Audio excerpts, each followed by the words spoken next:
Cockroach हैं क्योंकि काम करते हैं, कॉकरोच हैं क्योंकि फॉर्म भरते हैं। पूरी दिल्ली गूंज रही है सिर्फ एक ही नारे से, धर्मेंद्र प्रधान इस्तीफा दो, इस्तीफा दो।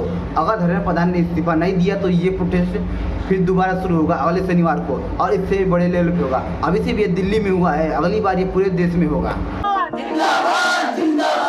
क्या ये प्रदेश हमें यहीं पे खत्म कर रहे हैं?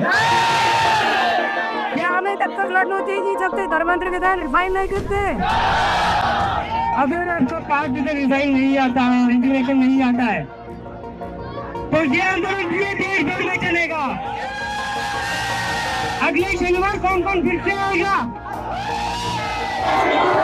फिलहाल अभी की बात की जाए तो आज का विरोध प्रदर्शन यही खत्म हो चुका है। 5 बजे से पहले ये प्रोटेस्ट खत्म हो चुका है, लेकिन वीडियो खत्म होने से पहले आइए देखते हैं कि छात्रों ने अपना गुस्सा कैसे निकाला है। जो गर्त में जा रहा है इनकी वजह से, क्योंकि आपने डॉक्टर इंजीनियर बनाने के लिए तो एलिजिबिलिटी रख दी जो कि होनी चाहिए, लेकिन प्रधानमंत्री बनने के लिए आपने कोई अच्छी एलिजिबिलिटी नहीं रखी। क्यों?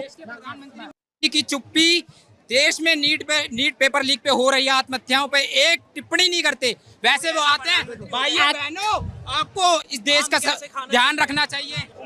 पनिश करो भाई, 22 लाख बच्चे आपको ऐसे नंबर में लगेगा, दोबारा एग्जाम हो जाएंगे। सोचो कितने वो गरीब के बच्चे थे, किसी के माँ बाप यूपी बिहार से भेजते हैं, उनके माँ बाप सब्जी बेचते, किसान है कि हमारे बच्चे को 1 साल का कोटा में भेज देते हैं, 1 साल मुखर्जी नगर में भेज देते हैं, वो भी इस महंगाई में 5-10 हज़ार बच्चे सर्वाइव करते हैं। रुको सर्वाइव करते हैं वो बच्चे, और उसके बाद वो एग्जाम देने जाते हैं अपनी पूरी होप के साथ कि हम अपनी गरीबी दूर करेंगी, घर वालों की मेहनत का कुछ फल देंगे, और पता चलता है कि खत्म। जो बच्चे में कैपेबिलिटी थी कि वो नीट क्लियर कर सकता था, जिस बच्चे में कैपेबिलिटी थी वो बंदा अपना होप छोड़ देता है, तो उससे घर वाले 1 साल और ड्रॉप अफोर्ड नहीं कर सकते। कॉन्स्टिट्यूशन कहता है कि अगर बड़े लेवल पे बदलाव लाने के लिए पार्टी बनानी है तो पार्टी बनेगी, इलेक्शन लड़ने हैं तो इलेक्शन लड़े जाने चाहिए। ये हम लोगों के भाई बहन नहीं हैं अभिजीत दीप के या फिर स्पोक्स पर्सन, हमको उनका आइडिया पसंद आया, हमें उनकी बात पसंद आई, हम लोग अपने घर से चल के आए। मैं आज सुबह कल रात को हिमाचल से बस लेकर के आज सुबह 7 बजे कश्मीरी गेट उतर करके फ्रेश होकर के यहाँ पर आया हूँ। इसी से इसका कोई पॉलिटिकल एजेंडा नहीं है, इनका यही है कि भाई हम जेनजी है, हम सिस्टम बिगाड़ रहे हैं, ऐसे बोल रहे हैं। ऐसे नहीं, हम सिस्टम बना भी सकते हैं,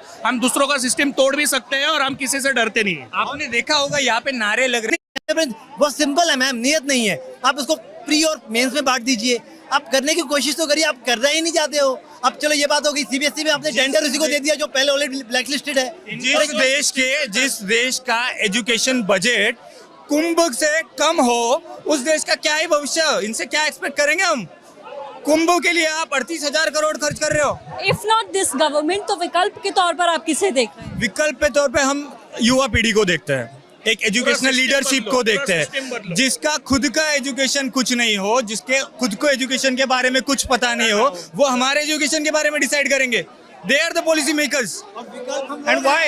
हम लोग हैं विकल्प, ये तरुण विकल्प है। इन लोग को कवर कीजिए, हर एक का ओपिनियन कवर कीजिए। ये तो नहीं बता रहे जिस